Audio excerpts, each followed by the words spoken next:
Hello po sa inyo mga kamisteryo.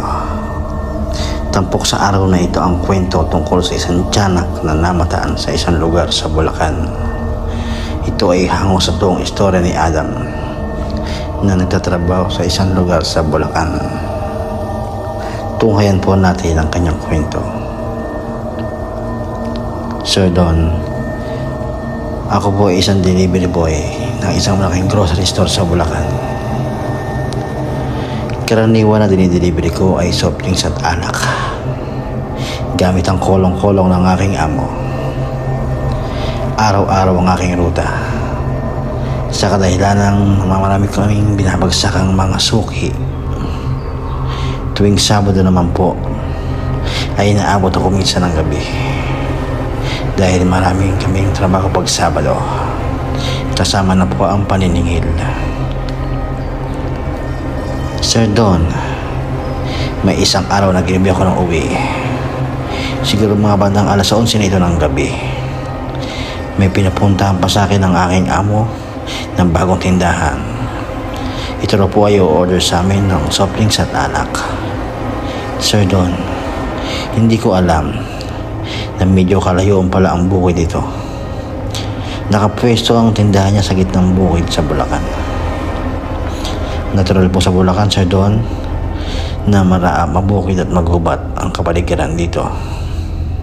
Habang ako po ay nasa daan na napapaligiran ng malalaking kawayan, ay biglang may tumawid sa aking harapang napakabilis.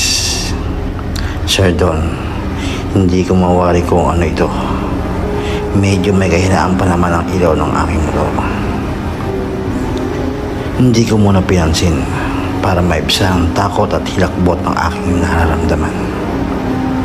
Inisip ko na lang na isang hayop lang ito. Pero sa aking palagay ay hindi ito isang ordinaryong hayop.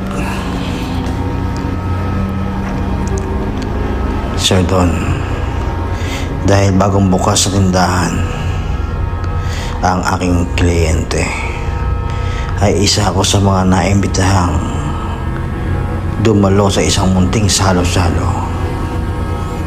Ganito naman po talaga sa probinsya. Nakaugalian na ng mga tao dito na maghanda ng salo-salo para sa bagong bukas sa negosyo. Sir Don, sa pagkakataong ito ay talagang inabutan na ako ng madaling araw dahil nalibang din sa kasiyahan.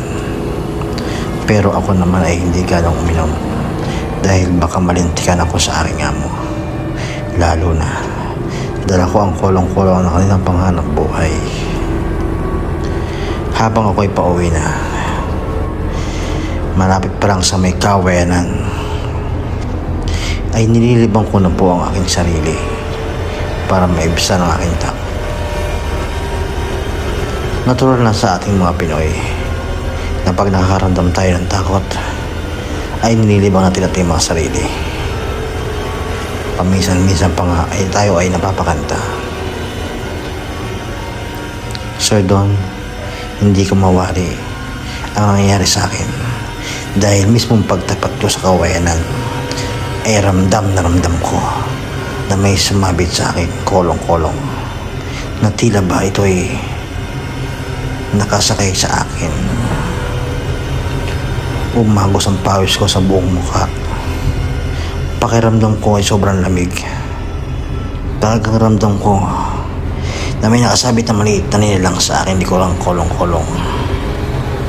At dito ay talagang pinatakbo ko ng matuloy ng kolong-kolong. Kahit na ang daan ay malaking lumak dahil ito ay gitna ng kabukiran.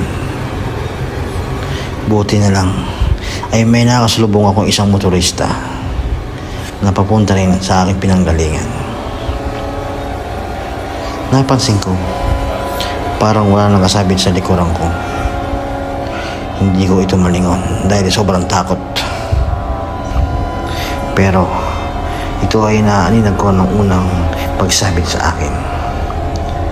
Parang isang nilang na maliit na tila mo sanggol na hindi kayang maglakad at puro gapang lang ang alam nito.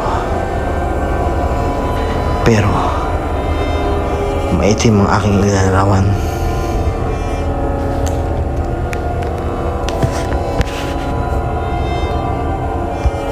Pero kung aking ito ilalarawan ay isang maliit at maitim, tila mo sanggol.